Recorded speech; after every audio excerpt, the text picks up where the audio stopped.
নমস্কার বন্ধুরা, আজকে আবার একটি রেসিপি নিয়ে চলে এসেছি আপনাদের কাছে। তো আজকের রেসিপি একদম হেলদি একটি রেসিপি আপনাদের সাথে শেয়ার করব বন্ধুরা।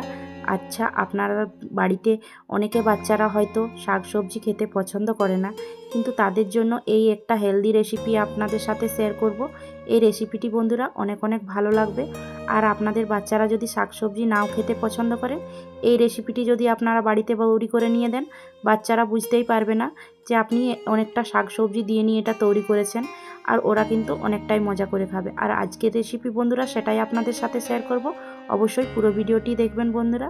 তো এখানে আমি নিয়েছি একটা বাটি নেপে ওটস। তো ওটস তো একটা হেলদি একটা রেসিপি হয়, তো ওটস দিয়ে যে কোনো রেসিপি কিন্তু আপনারা তৈরি করতে পারেন, এটা কিন্তু অনেকটাই হেলদি হয়। তো এখানে একটা বাটি নেপে আমি এক বাটি পরিমাণ নিয়েছি ওটস। তো ওটসটাকে প্রথমে বন্ধুরা অল্প অল্প জল দিয়ে হালকা করে মাখিয়ে নিচ্ছি।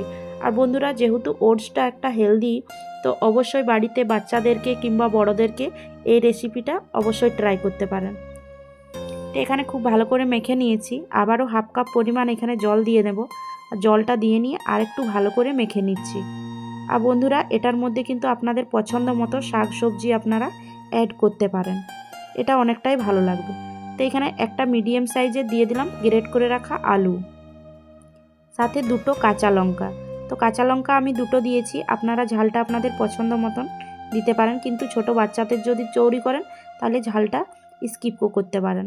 আর দিয়ে দিলাম একটা মিডিয়াম সাইজের টমেটোর কুচি, আর অর্ধেকটা পরিমাণ ক্যাপসিকাম কুচি, আর একটা বড় সাইজের পেঁয়াজ কুচি দিয়ে নিচ্ছি। আর বন্ধুরা, এখানে দিয়ে দিচ্ছি কিছুটা পরিমাণ, আমি নিচ্ছি 2 চামচের মতো বেসন। তো এখানে বাইন্ডিংয়ের জন্য 2 চামচ আমি বেসনটা ইউজ করেছি। আপনারা পছন্দ না করলে এটা এখানে চালের গুঁড়ো দিয়ে নিতে পারেন। এখানে দিয়ে দিলাম কিছুটা পরিমাণ, আমি নিয়েছি পালক শাক। তো এখানে আমি পালক শাকটা দিয়েছি। পালক শাকের মধ্যে কিন্তু অনেকটা ভিটামিন থাকে বন্ধুরা, এটা কিন্তু একদমই হেলদি। সাথে দিয়ে দিলাম হাফ চামচের মতো গোলমরিচের গুঁড়ো, আর হাফ চামচের মতো নুন, আর হাফ চামচ থেকে অল্প একটু হলুদের গুঁড়ো দিয়ে নিয়ে এখন নিয়ে নিচ্ছি বন্ধুরা দুটো ডিম। তো এখানে আমি একটা ডিম ফাটিয়ে নিলাম, আরেকটা ডিম নেব।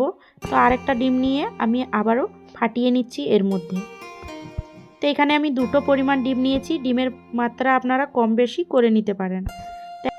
এখন সব কিছু একসাথে মাখিয়ে নিচ্ছি। তো এইভাবে করে নিয়ে সব কিছু এখন 1 থেকে 2 মিনিট আমি খুব ভালোভাবে মেখে নিয়েছি। তো দেখতেই পাচ্ছেন বন্ধুরা কতটা সুন্দরভাবে সব কিছু একসাথে উপকরণ আমি মিশিয়ে নিয়েছি। তো দেখুন, একটু সামনের থেকেও দেখিয়ে নিচ্ছি, দেখুন কতটা সুন্দরভাবে। এখন চলে যাব গ্যাসের দিকে। আগে থাকতেই একটা গ্যাসের উপরে কড়া বসিয়ে নিয়েছিলাম।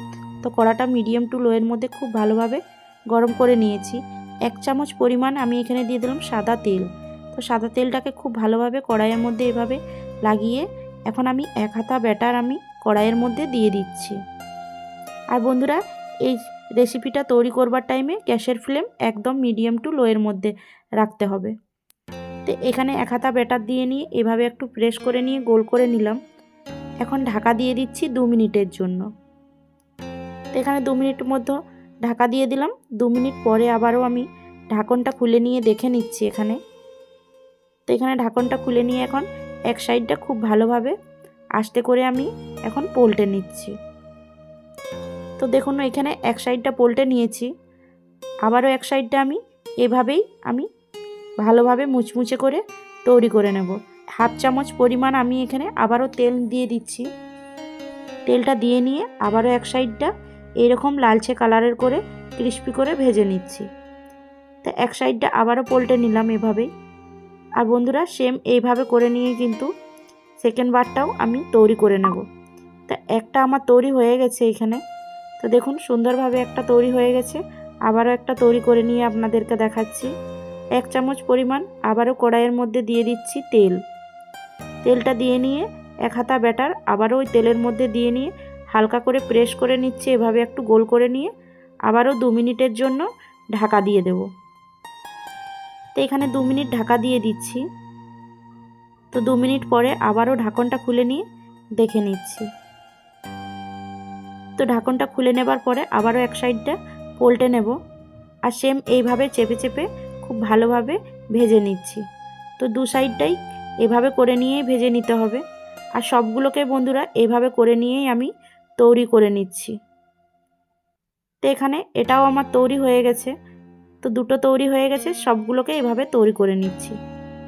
তো এখানে সব তৈরি হয়ে গেছে, একটা প্লেটের মধ্যে সার্ভ করে নিচ্ছি। দেখুন বন্ধুরা, এটা দেখতে কতটা লোভনীয় হয়েছে, দেখে না হয় বুঝতে পারছেন। আর বন্ধুরা, এটা যে কোনো চাটনির সাথে কিন্তু আপনারা সার্ভ করতে পারেন। এটা খেতে দুর্দান্ত স্বাদের হয়। আর যেহেতু এটা হেলদিভাবে তৈরি করলাম, এটা কিন্তু বাচ্চা থেকে বড় সবাই খেতে পারে। আর এটা আপনি যে কোনো চাটনি কিংবা সসের সাথে খেতে পারেন। তো আমি এখানে টমেটো সসের সাথে সার্ভ করে নিয়েছি। তো একটা ছুরি দিয়ে কেটে নিয়ে আপনাদেরকে দেখাচ্ছি যে ভিতর থেকেও কতটা সুন্দর হয়েছে। উপর থেকে দেখতে যতটা সুন্দর হয়েছে বন্ধুরা, ভিতরটাও কিন্তু দেখতে অনেকটাই সুন্দর আর একদম খুব ভালোভাবে ভাজা হয়ে গেছে। তো দেখুন বন্ধুরা, আজকের রেসিপি আপনাদেরকে কেমন লেগেছে অবশ্যই কমেন্টে জানাতে ভুলবেন না। আর অবশ্যই বন্ধুরা, একবার হলেও এইরকমভাবে আপনাদের বাচ্চাদেরকে তৈরি দিতে পারেন, অনেকটাই ভালো লাগবে আর অনেক সুস্বাদু টেস্টিও লাগবে। আর আপনাদের বাচ্চারা অনেকটা পছন্দ করবেন। তো আজকের রেসিপি এখানেই শেষ করছি, পরবর্তীকালে আবার একটি রেসিপির সাথে হাজির হব। ভালো থাকুন, সুস্থ থাকুন, টাটা।